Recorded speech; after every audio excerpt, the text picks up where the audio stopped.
Morar em um lugar que fica logo ali, onde tudo é perto. Um lugar no qual as pessoas encontram um jeito diferente de viver a vida. Um lugar onde tudo se encaixa. As casas, o lazer, o trabalho. Viver em um bairro onde o direito de morar bem e trabalhar com paixão foi devolvido às pessoas. Trabalhar onde a rua volte a ser de todos. Se essa rua fosse minha, se essa rua fosse sua, se essa rua fosse nossa. Se essa rua fosse nossa, seria um lugar onde os vizinhos são amigos, onde a gente possa ir trabalhar a pé e sempre encontrar gente pelo caminho. Um bairro com cara de bairro. Se esse lugar existisse, nos daria o privilégio de conviver e a alegria de viver a vida, e a gente seria mais feliz. Mas se esse sonho fosse só meu, seria impossível realizá-lo. Esse sonho precisa ser nosso, porque a felicidade é uma experiência coletiva. Olhando de longe, estamos em uma região de localização privilegiada, conectada e dinâmica. Uberlândia é uma das grandes cidades brasileiras, a 1 hora das grandes capitais, servida por um aeroporto que não para de crescer. Olhando de perto, vemos a universidade, hospitais, indústrias, hotéis, a cidade toda. Nosso bairro é servido pelas grandes avenidas de acesso.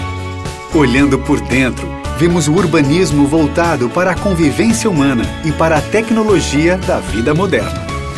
Um bairro integrado à cidade, com diversas possibilidades de acesso. Vemos residências, comércio, entretenimento, hotéis e escolas. O Granja Marileusa foi planejado para que tudo seja perto. 3 grandes praças e uma reserva natural fazem da natureza uma paisagem constante. Transporte público de qualidade e ciclovias planejadas em um lugar onde andar a pé também é um prazer. Transporte fácil e saudável. Lazer até na ida ao trabalho. Um sistema inteligente de contingenciamento, abastecido por 2 subestações de energia, fazem do bairro um local constantemente iluminado. Ultra banda larga e zonas de Wi-Fi gratuito nos parques e praças. Conexão em casa, no trabalho e na rua. Câmeras em todo o bairro, em cada esquina. Além disso, a ocupação das ruas reduz a taxa de criminalidade.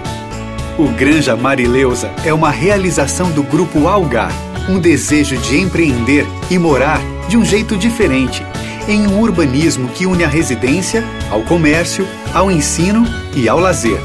A localização estratégica proporciona acesso aos grandes centros e o convívio com a cidade e a natureza.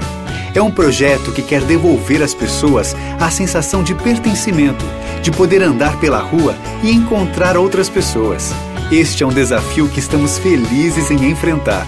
Construa esse legado com a gente. Obrigado.